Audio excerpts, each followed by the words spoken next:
Yellow just walking in the house in my road, gotta make her put it on. She don't like wearing clothes, just left Concord, North Carolina. I was licking on booty in a whole lot of vagina. Eat a boozer with some ice cream, she'll remember you. Ice Cube make it chip, shiver like the winter do. See me with the crew, I done get some food. I see you looking like you do. Had to make a move, Yo, what up? It's Nate Almighty, aka the Global Dark Skin Ambassador. With another story time, man. I wanna share my experiences because I want people to move smarter than me. It's like Hov said. Hov did that, so hopefully you won't have to go through that. You know, I did a lot of risky things in my lifetime. So I want to speak about my experiences scamming, fraudulent checks, and credit cards, okay? So, in the middle of this, I'm gonna explain, if you decide to involve yourself in this, in which I say you should not, you make enough money, they come in to get you. And oftentimes you don't even make that much money and they still come and get you at some point. For real, for real. But I want to explain definitely what not to do if someone decides to involve themselves in this type of situation, okay? So without further ado, let's get into it. Now, one might ask himself, why is he making a video talking about how he was scamming? Don't he know he could get knocked? Yeah, I thought about that. This video would have came out a year or two ago. But guess what though? Statute of limitations, bitch. So, since I have statute of limitations, I can explain the situation. And also, I'm pretty sure I did not make enough money for them to come after me. Otherwise, they would have, because I definitely did leave a digital paper trail. Okay, so this is the first lesson.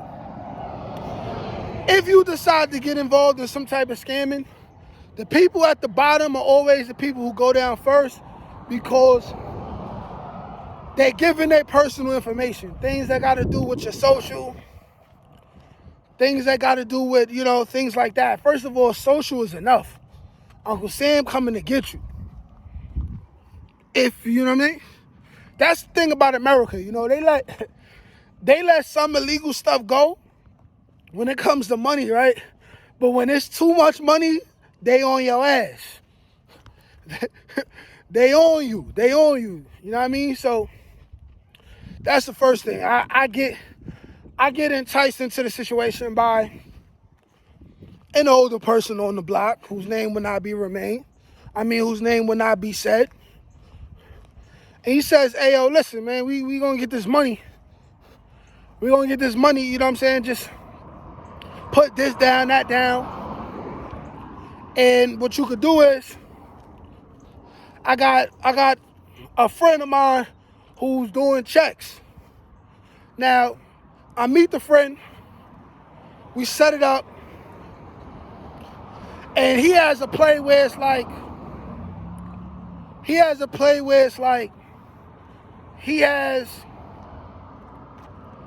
like a fake job, like a cleaning business. He had like a cleaning business, and they made checks for this cleaning business that does not exist. Now, when you dealing with checks and stuff like that, and you go into places like check cashing places and all of that, they have a system to where the numbers or whatever, like it's a code, whatever, that's on the check, they got to be verified. So the company knows that it's official. So I get a couple checks in the beginning for like a small amount of money, you know, like $50 here, 100 here, 200 here. And we go try these checks out at every single check cashing place in the Bronx. But in the Bronx really means in the city because they all connected. So that's Right Check, that's Dave's, that's all these different check cashing places. Now, in the beginning, these smaller checks, they was going through. So the deal was that for the little bit amount of money, those checks get cleared and I get the cash, I have to give that back. But once they get cleared, we're going to go back for bigger checks, and then I get PC. I'm like, all right, cool. I don't see the harm in that. So we do that. It works. I get the money back. Now we got bigger checks. Now it's time to go back to all these different places and cash in the bigger checks. I go in to like a David's, or is it Dave's? Like David's, one of those. But anyway, I go in. I'm trying to cash the check. Now the check is for like 2 bands or something like that. They look at the check. They look at me funny. They're like, oh, you was here last week, weren't you? I'm like, yeah. They take the check. They look at it. They run it through like a machine or something like that. They say, hey, listen, we can't cash this check. And I have to keep this check. I'm like, why? Mind you, I'm dressed up, literally looking like I came off of work. Like, I ain't have no job at the time. They're like, why? They're like, yo, it's something wrong with the system. This, that, and the third. The older dude from the block was there. He like, oh, nah, Juju, we out. So we leave. We go to another spot. Try to cash out another same type of check. You feel me? So we go on the spot. Now this is like what's that checking cash spot? CFSU, I think. I think it's a CFSU. I think. Something like that. They got a C in it. If you from the Bronx, you know what I'm talking about. So we go in there, try to cash the check again. They already looking at me funny. They take the check. They don't say nothing. I'm like, yo, what's going on with my check? They're like, just wait. I start getting nervous. I'm like, nah, they might have called the boys. So I book it out of there. We get in the car, we leave. We try 2-3 different cash checking spots. They all take the check and either say wait, like they called police, or they say they can't cash it, but they got to keep the check for whatever reason. I'm like, all right, cool. This whole situation is a bust.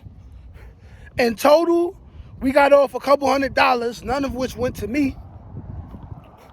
And it just was a bust. It didn't work. And they already knew I wasn't doing no bank stuff. That's an easy way to get locked up. So that didn't work. Now the next hustle. Same old dude from the block. He like, yo, listen, Juju, we gonna bust these cards. Now, because I'm putting you on, like I said, man, we gonna go in a couple clothing stores. First, we gonna get something for me, and then we gonna get something for you. So now, I give a little bit more of my information. Just enough to get my name on the card or whatever. We go to Woodbury Commons. Y'all know about Woodbury Commons, you from New York. So I dress up to the T. I dress up like a suburban kid. I put on glasses. I shave my face. Like, I really got in the character for this shit, right? I dress up. I got Doc Martens on, a pea coat, a red polo button up, right? This is before I shaved my head bald, so I got my hair cut, nice Caesar, far back hairline, way back there, right? We go into Woodbury Commons. The older dude on the block, he gives me like 5 credit cards. 5 credit cards. We walking around, he got kids or whatever, so he just grabs mad little polo sweatsuits, mad little like kid clothes and all that, like $1,000 worth of kid clothes. And then I get like a couple little things for my son or whatever, because he was running point on the situation. So I was only able to get a couple things. So now we go. I walk up. I got like a diddy bot when I walk. So I start walking straight like a white man with no swag. Like, look at my leg. I start walking like this. Right? I get up to the cash part. where I'm about to pay for the things. Now, this is my first time ever really dealing with cards. Like, up until this point, if I had a job, I was cashing out my check. I was dealing everything with cash. So I get to the part, they ringing everything up. The total is over $1,000. I take out my card, right? I swipes it the wrong way. Hot. Swipes it the wrong way, bro. Mind you, I was already told, yo, listen, you make it hot if you don't swipe the card the right way. Swipe it like this, Juju. Swipe it like this. I'm swiping it the wrong way. Like I'm not paying attention to the fact that the black part of the card on the back side got to be facing you when you swiping any card, right? Because that's how they connect the information. I'm swiping it wrong, right? The person ringing up the things don't even stress about it, right? Takes my card, swipes it the right way. Boom, nothing. It don't pay for nothing. It's a dud. I swipe it again, it's a dud. I try another card, it's a dud, it's a dud. Then a third card, it's a dud. Then the fourth card, it's a dud. Now at this point, the cashier looking at me crazy. You know what I'm saying? Like, this nigga might be scamming, you hear me? So while I'm about to take the fifth card, the person that's with me, he like, nah, Juju, come on, we out. Whoa, it does not work. We leave all the clothes on the counter, we dip. Now, before we leave, we go into the True Religion store. He tries to get himself a True Religion outfit, tells me I can't do nothing, right? I can't do nothing. I'm messing up the whole process. I'm not swiping the cards right. I'm about to get everybody locked up, right? We try again. It does not work. We get back to the Bronx. We try to get some more clothes from we was on Southern Boulevard or something. It does not work. Finally, we get back to the hood. Someone else from the block is like, yo, try to get some liquor. So I get one big bottle of Hennessy, one big bottle of Patron. Swipes it. It works. So since there's my cards, my name on it, the person whose idea was he buys the 2 bottles off me. Not for the exact price, maybe like $10, $15, $20 less than what they actually cost. But it's all profit being that I didn't buy it and these ain't really my cards. So what I do is I spend the next couple days swiping off liquor and selling it. And I made